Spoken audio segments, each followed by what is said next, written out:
perfect transition point here, the Chicago Bears, man. And we're going to hop right into this. Cameron Meredith, was it a mistake to let him walk to the Saints? What do you think? I think that the mistake on the player is not as big as the mistake on the GM. So to put that in perspective, I don't think Cam Meredith is going to go and light up in New Orleans. I don't. I may be wrong. I've been wrong before. But I think that the way that Ryan Pace went about this, not putting the second-round tender on him and kind of opening up the door for somebody to swipe in and get a free talent like this, and honestly, like if you look at Cam Meredith, in a sense of like what New Orleans signed him for, it's no risk. I mean, obviously, it's not the highest number of like when it comes to money in years. It's very limited guaranteed. It was, what was it, $5.4 million guaranteed, correct? Something like that. Around $5 million. Yeah, well, see, that's the thing, though, is you have all this money tied up into the wide receiver position between A-Rob and Gabriel. And, there's other things that we could do. Cam Meredith wouldn't have made or break the bank. We all know that. Right. But as far as I'm concerned, the second-round tender wasn't placed on Cameron Meredith because I don't think anybody was willing to give up a second-rounder and pay that extra $1 million that comes with the second-round tender. Right, but does that at least protects one guy being in your lineup as a wide receiver at a position that you're already lacking depth? Dude, totally get it. I'm not upset about it because I think there was more I'm that not went saying into that I'm it. like pissed off or like overly mad. I just thought that this is like the first week into Ryan Pace of, hey man, this is how this game works. Play it better than the other guys so you don't get put in a spot where you have to match Cam Meredith to a $5 million per year deal. That's if he puts the second round tender on it, if I'm not mistaken, it's around $3 million, and somebody has to give up a second round pick to sign him. Which, but I don't, in this draft, why wouldn't you want to have another second-round pick? I agree with that, but I don't think that anybody, exactly what you just said, though, I don't think that anybody was willing to give up a second-round pick for Cam Meredith, and if no one matched it, you realize he gets another $1 million in his pocket. That's another $1 million off payroll. It's $3 million. It's less money in Cam Meredith's pocket. Not if he had an offer sheet. We can go into that in a different... I was under the impression that if it signs a second-round tender... It's the $3 million exception. That's his one-year deal. That's what it's placed on him to go for next year. But I could be wrong on that. I've been wrong before. Well, right. I just don't think that it's even that big of an issue. I mean, even though we didn't get a return for him, there's wide receivers that are still in the free agent pool that I'm interested in getting. I think that the Bears move down now. Yeah, I think that this is kind of... I think they get... This opened the curtain. Right, we have 7 picks already. I think we have 7 picks already, and there's good linemen in this draft, not just Quentin Nelson, who I took in our mock draft. There's still good linemen in this draft. I think that we trade down now, and I think that we end up with 8 or 9 picks instead of 7 picks at this point. Which, I mean, in a roster where you need to fill up to 90... it's gone too. And I also don't think that that Ryan Pace is willing and ready to give up on Kevin White yet. And you know what? Neither am I. That's so bullheaded, though. It is very bullheaded. But if we do, say, hypothetically draft a Calvin Ridley or a Sutton or something like that, I hate the idea of using that first round pick as a wide receiver. No, I don't want that either. I hate it because there's no number one wide receiver talent in this draft. Right, but we have a number one wide receiver. Agreed. So I just think that if we do decide this is why trade, this whole Cam Meredith thing, it's very confusing. It kind of pisses me off a little bit because it's like now you've kind of backed yourself into a corner where you need down. Another need. Is what you're saying, right? That's exactly what I was battling through. You don't have a third round pick either. Well, but I know you have 2 4s, but really, what do you? I mean, but if you trade down, maybe you get there. Yeah, but now you're taking away the idea of maybe it being the third best non-quarterback running back player in the draft. I'm not defending what Ryan Pace did by any means necessary. Oh man, see that kind of it backed him into a corner. Well, that was the first thing that I texted you. Is like, man, that sucks that we have another need that we need to either address in free agency or the draft. That's annoying. But then I remember to myself that, oh, wait a minute, I only think we're going to win 8 or 9 games anyway. We're going to miss the playoffs. It's not a big. But see, these are the things that like you ask: is Ryan Pace a GM or is he a scout? That's exactly what I was asking myself too. And what is you have to play the game if you're the GM. That's where I'm going to hop into this. But do you know that Matt Nagy has control over what this offense is going to look like per the agreement between him and Ryan Pace? Can agree. And then Ryan Pace and Matt Nagy met with Cameron Meredith to tell him face-to-face that he was not coming. He knew before anything broke. Right, and I think that, like... There's something going on here. They're the only team that sees the report on the knee. Right. They know more than any other team in the NFL. And from what I'm reading, and is exactly what you said when we were hanging out the other day, off-air, obviously, but it's the same thing that I thought. Cameron Meredith didn't just tear his ACL, dude. No, he tore his MCL. It's his whole knee. His whole knee was shredded to pieces. And I tell you what, and I said it in the podcast before we did the mock. I did it in the podcast where we did the position breakdown of the wide receiver and running back. Which please, guys, let us know what you want us to do next podcast for position breakdown because we're skipping it. We also like now this whole Cameron Meredith thing is like changed my outlook of what they're going to pick to. Right, so me too. I'm screwed. There's going to have to be a 2.0. We're going to have to do a 2.0. So there you go, listeners. Getting a 2.0. Yeah, you're going to get a 2.0. It's not going to be now. It's not going to be next week or the week after. It's going to be closer to the draft. Yeah, probably It's way too probably early. like 3-4 weeks down the line. Right. Yeah, the draft ain't till April. Well, I'm probably right No, before 2 weeks. What the hell is today? I don't know. We'll figure it out. Yeah, today is the 12th. Oh, man. It's coming up. Yeah, it's coming. Maybe soon. Maybe soon. Maybe it will be next week. 2.0 We'll real see. soon. But anyway, neither here nor there. You can tell that we didn't set this 2.0 thing up yet. No, this was just totally this winged. was just right. Me telling him right now we're doing a 2.0. But as far as I'm concerned with everything with Cameron Meredith, there has his knee injury was major. It was way more major than A-Rob's. If they know something, they know something. If this was just a bold move by Ryan Pace, it's a bold move. But going into this, now that we're talking about it, I did want to keep Cam Meredith. I didn't want to let him go. Even though the guy only has 77 receptions in his career and 4 touchdowns in his career, he was a diamond in a turd. Right, he's undrafted. He was undrafted from ISU. He's from Berwyn, Illinois, which is only about 45 minutes from us. Again, it sucks to see him go. As far as I'm concerned, again, I do think that hopefully I'm going to keep my faith here in Ryan Pace, and hopefully he does something good, but there's no reason that I should have faith in Ryan Pace. I'm hoping. Yeah. Read the stat. That's the biggest stat. And for everybody that was attacking me on Twitter and on YouTube about this. Wait, real quick. This does not mean that we don't have faith in what the Bears are doing. No, I have a little faith, but I'm still skeptical. We're 14-34 with Ryan Pace as our general manager. Yeah, which terrible. If any of you think that's good or promising, I'm just going to tell you now, don't listen to me anymore. Because like that, dude, that's upsetting as hell, all right? We pay money. We have season tickets. We pay money to go see these players play. We pay money to go see the Bears do their thing. We suck. And this year, I think, and I've been optimistic through this whole thing. So if anybody, whatever. Everybody knows I've been optimistic. I'm very excited of what the Bears can look like next year. I'm not crushed by Cameron Meredith. I'm not going to say our offense sucks. We still have Burton. We have Shaheen. We have A-Rob. We have Gabriel. And you know what? We have Cohen and Howard. And you know what? God damn it, we have Kevin White. And I'm not ready to give up on Kevin White. He's been working out with Mitch this whole offseason. They said he's the healthiest he's ever looked. This will be my make it or break it year for Kevin White. Yeah, I've heard this before with the Bulls. With Derrick Rose. Right. We'll see what happens. I'm not rooting against Kevin White. I don't think we're going to win anyway, but if he shows me that he could be a number 2, I'm cool. Yeah, he's going to have to really... Even when he was on the field, though, man, too, like... He looked lost? He looked lost. I agree. Well, John Fox is a terrible-ass coach, too. Yeah, and I could see that, too. And maybe, like, Nagy puts him in some situations to succeed, which that's what you have to hope that, obviously, you brought him in to be that guy to put the players on the roster to succeed. But that comes in with this, though, man. Are you confident in Ryan Pace?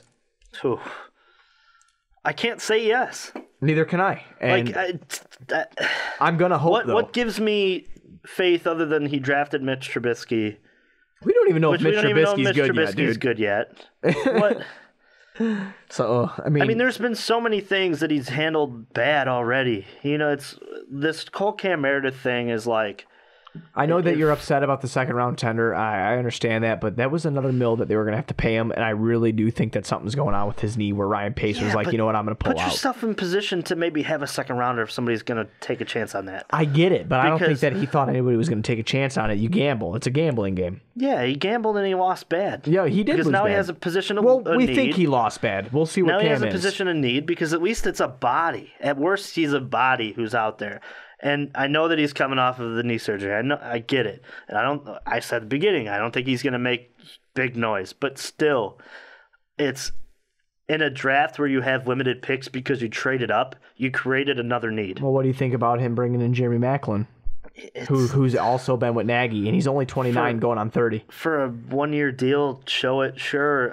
I would. Jerry Maclin was a bad man when he was with Philly, and he was bad when he was with Kansas for a little bit. See, this is the thing, too. If you place a second-round tender on you're going to end up paying the same amount of money anyway for a guy that you know what you're getting already. I get it. I understand. I get it. But again, if this was a year that I thought we were going to win, I'd be more upset. No, right. And I'm not like Ryan Pace is not going to be a great general manager type guy. I think he's a great scout. I think that the work that they did on Mitch Trubisky to see the skill set that is there has been a huge that keeps the faith for me. And I think that the work he did already in free agency, getting the wide receiver position set and Burton. That's the thing too. Like everyone's talking about, maybe this makes Cam Meredith a little bit more expendable. So maybe this doesn't really help my argument. But Trey Burton is such a kind of flex tight end that he's more like another wide receiver. Right. So maybe that makes it more likely that he's in your slot more often than not, creating mismatches. But still, the wide receiver position is a position of need again at this point. Like that, and that's going in when we did our mock draft. It was almost like whipped cream. On top of the sundae, if you got a decent wide receiver in the draft in like the 4th round. When we were doing our mock drafts, our 5th round, my 5th round, your 6th, we picked Quadre Henderson because why? We think that he can be that specialty package type guy. Yeah, speedy guy that can come in and play. But now it's like, man, you're kind of stuck different. Picking and I know I picked. See, this is the other thing too. I picked 2 wide receivers I picked Christian Kirk in the 4th round, thinking that they might be able to trade up. Now that's probably out because they're going to have to use that pick for depth. They're not going to package those 2 forces together to get a Christian Kirk in the 3rd round. There's a million possibilities, and we're going to see within the coming weeks here what they're going to do. I just really wish Ryan Pace didn't back himself into a corner with that because that's the game that's played, and New Orleans played it better because they realistically didn't have to pay too much for a guy that that could be something. He could be something, but then you also have you have a couple $1 million. Oh my gosh, my bad. You have $1 million tied, a couple $1 million tied up into the guy that you don't know if he could be what he only showed what he was for 1 season. You know what I mean? Right. I can see both sides of this whole and that's the reason that I'm not upset about it. And every Bears fan that's like, oh my God, he was gonna be great. No, dude, listen. Okay, he was a diamond on a turd. And I'm sorry. Yeah, that year was sucky. Rough to watch. It was rough to watch. I mean, dude, they've all been, but this kid, he caught a couple balls. At least last year was we saw some potential with a couple players with your Tariq Cohen and your Mitch Trubisky. I'm not concerned. Out there, and obviously the defense being a lot better than we thought it would last year. It was at least a little bit more enjoyable to be at. Right. But the year before was man, you're seeing Matt Barkley. Oh, well, Matt Barkley, that was the biggest mistake the Bears ever made by not signing Matt Barkley back. That was the game that I almost got into a fight, right? Yeah. Was Matt Barkley against the Titans? Yeah, against the Titans. Matt Barkley's got. It's open to discussion. Right. Honestly, if you guys I could see both sides. That's the thing of it. I keep hitting this thing. I know you're really struggling there. It's all on my way. At least you're not coughing like a smoker. Oh, dude, I feel so much better. That was because of lack of sleep, man. I know. That's why my mom watched it too, and she was like, "He looks tired." Oh, I didn't feel great. My body hurt. Dude, I just didn't feel great. But he came to play. Oh man, hey man, I told everybody that me and my brother up here doing this and having a good time and talking shit, talking sports. It's the best time I could possibly have. It's a nice little break. But as far as the Bears go, we'll see what happens. Please let us know in the comments section down below, or tweet at MVP Juiceman or tweet at MVP Buzzweed. Let us know what you guys want us to do for next week's position breakdown. We're not going to choose until you guys let us know what you want us to do. Yeah, we're not going to do one this week. Yeah, we're not going to do one this week. We had this Cam Meredith news. Yeah, just everything that broke with Ryan Pace and all that. You guys let us know what you want us to do next week. Also, one thing I wanted to throw out, we're going to take a little poll here. We're not going to dive too deep into it. Sure. Roquan Smith or Tremaine Edmonds with one of our draft picks, or would you guys be interested to see Navarro Bowman in a Chicago Bears uniform?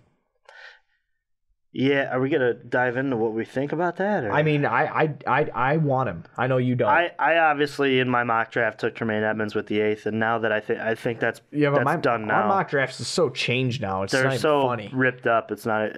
It's like which is so funny because like the thing just dropped like yesterday. Like obviously this is Thursday.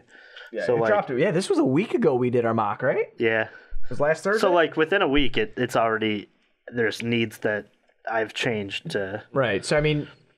Just give a simple yes or no. You want Navarro Bowman? No. See, I want to get younger.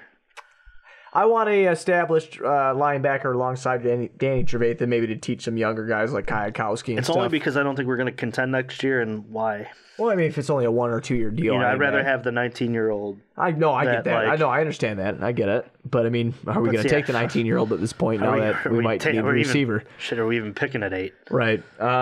Anyway, so. You guys let us know a position breakdown, the Navarro Bowman thing. We'll touch into more of that next week. If you guys could do me a huge favor, I got a couple buddies, me and Juice here got a couple buddies over at 3 Guys Sports, called Windy City Sports on Twitter, at 3 Guys Sports. Good dudes. Kyle and Rob, really good guys, been plugging us, been helping us out real, get viewers and listeners and whatnot. So if you guys can go ahead and give them a follow, that'd be great. And then Keith, our buddy over at Bulls Scripted, go check him out. Always some very, very good stuff that he's posted on there, very intellectual stuff about the Bulls. Be on the lookout for a full first round mock draft coming up here.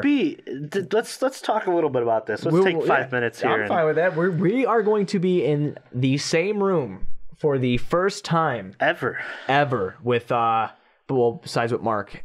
Besides with Mark. But we're gonna be in the same room and the same studio as the whole MVP crew. I guess we're gonna be missing one. We'll be missing Brandon Swanson, but we're gonna be in the same room as everybody doing a whole first round mock draft. We were each handed 5 teams to draft for. I'm jealous. You got the Bears. Yeah, that's because Jelly. Are you on trade? No.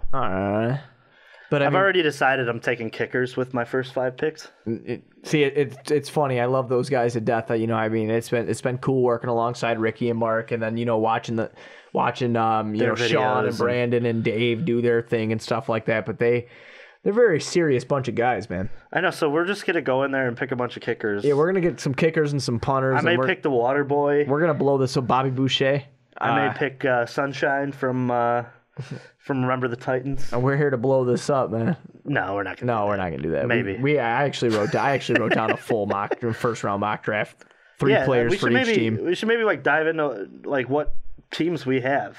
Off the top of my head, I think I have the Jets. I got the Bears. I got the Lions. I got the Eagles. I got the Falcons. I got my 49ers. I got the my boy Jimmy G.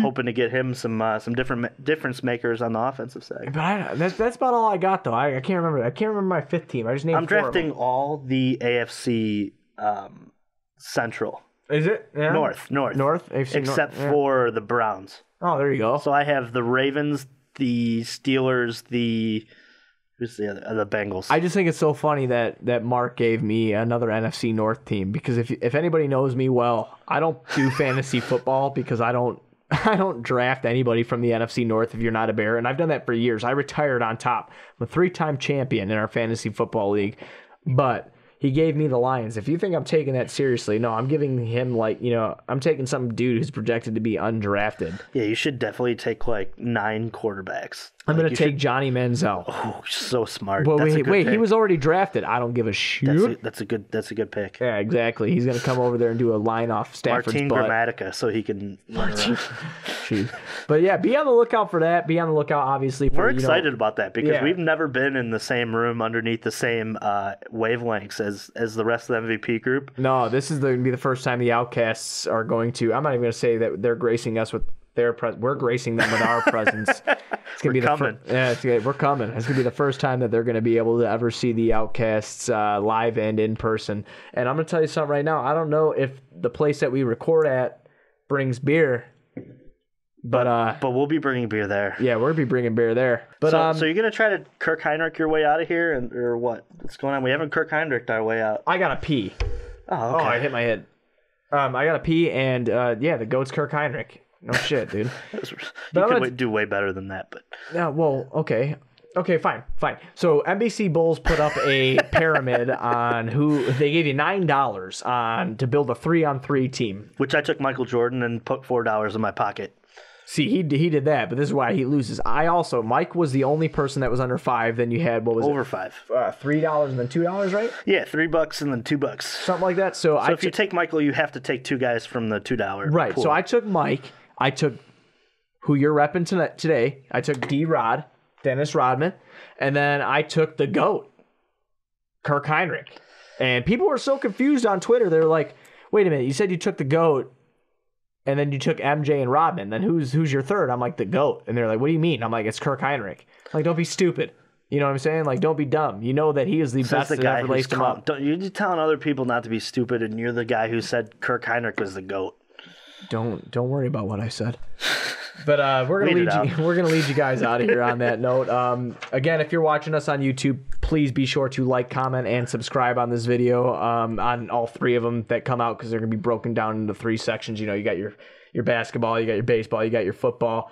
If you're listening to us on iTunes or any of the other MVP podcast families, you know, the Fast Break, the Onside Kick, Primetime Podcast, please be sure on iTunes to give us a 5-star rating and throw a comment down below on why you wanted to listen to us. Be sure to go to patreon.com/mostvaluablepodcasts and donate to earn yourself some awesome, cool prizes. And then go to mostvaluablepodcast.com to get yourself a cool-ass t-shirt. Mostvaluablepodcast.com. Get yourself a cool t-shirt. Go to the About Us section. Get to learn about everybody that is a part of the Most Valuable Podcast family. As episode 5 is wrapping up, we want to thank you guys for listening. Again, like, comment, subscribe. Hit us up on Twitter. What you want us to talk about next podcast, let us know, and we will be happy to bring you that that content. So, as my man Juice sitting here, I am Buzz. Juice! We will see you guys later. Peace. Have a good great week.